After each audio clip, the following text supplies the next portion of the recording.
మా సోదరుడు BRS party social media convener, అదేవిధంగా తెలంగాణ ఉద్యమంలో క్రియాశీలంగా పనిచేసిన విద్యార్థి నాయకుడు, Telangana state mineral development corporation మాజీ అధ్యక్షుడు సోదరుడు మన్నె క్రిషాంక్ గారిని ఒక ఫ్రివలస్ కేసులో, అంటే ఒక పనికిమాలిన కేసులో చేయని తప్పుకు ఇవాళ అరెస్టు చేసి ఈ రాష్ట్ర ప్రభుత్వం గత వారం రోజులుగా వేధిస్తా ఉంది.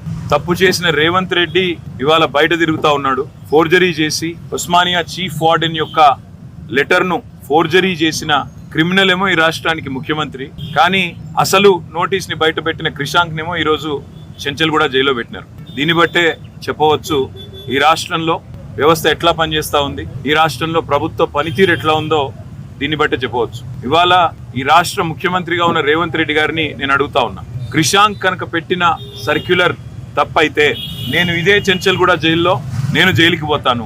ఒకవేళ నువ్వు పెట్టిన సర్క్యులర్ ఫేక్ అని మేము రుజువు చేస్తే నువ్వు జైల్లో కూర్చుంటావా అని చెప్పి నేను రేవంత్ రెడ్డిని అడుగుతా ఉన్నా. సిగ్గు లేకుండా చేసింది ఒక వెధవ పని, మళ్ళా మీదుగా ఇవాళ మా సోదరుణ్ణి జైల్లో పెట్టి ఈ రకంగా ఇబ్బంది పెట్టడం, ఈ రకంగా కావాలని ప్రభుత్వంలో ఉన్నానని చెప్పి అధికార మదంతో అధికార యంత్రాంగాన్ని అడ్డం పెట్టుకునేదైతే చిల్లర రాజకీయం చేస్తున్నాడు రేవంత్ రెడ్డి.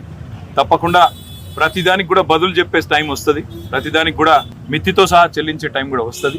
ఒకటి మాత్రం పక్కా, ఇప్పుడే క్రిషాంక్ గారిని కలిసినాను నేను, చాలా ధైర్యంగా ఉన్నాడు, చాలా నవ్వుతూ చిరునవ్వుతో చెప్తున్నాడు, ఏం కాదన్నా, నాకేం పర్వాలేదు, నాకు ఉద్యమము కొత్త కాదు, కేసులు కొత్త కాదు, ఏం పర్వాలేదని చెప్తున్నాడు. చేయని తప్పుకు ఇవాళ వారం రోజులు జైల్లో ఉన్నా ఆయనలో ధైర్యం మాత్రం సడలేదు.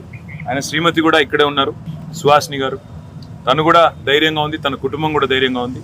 నేను ఈ ప్రభుత్వాన్ని నేను డిమాండ్ చేస్తా ఉన్నా, చేసిన వెధవ పనికి ఇప్పటికైనా క్షమాపణ చెప్పి వెంటనే క్రిషాంక్ని విడుదల చేయండి. లేదా నిజంగానే రేవంత్ రెడ్డి నీకు దమ్ముంటే నువ్వు ముందుకు రా, ఎక్స్పర్ట్స్ ముందు పెట్టు, నువ్వు పెట్టిన సర్క్యులర్ పెట్టు, క్రిషాంక్ పెట్టిన సర్క్యులర్ పెడదాం, ఏది ఒరిజినల్లో తెలుద్దాం, ఏది డూప్లికేట్, ఏది ఫోర్జరీ తెలుద్దాం. ఆ తర్వాత ఎవరు చెంచల్గూడలో కూర్చోవాలో కూడా తెలుద్దామని చెప్పి కూడా నేను రాష్ట్ర ముఖ్యమంత్రిని, ఈ రాష్ట్ర ప్రభుత్వాన్ని డిమాండ్ చేస్తా ఉన్నా.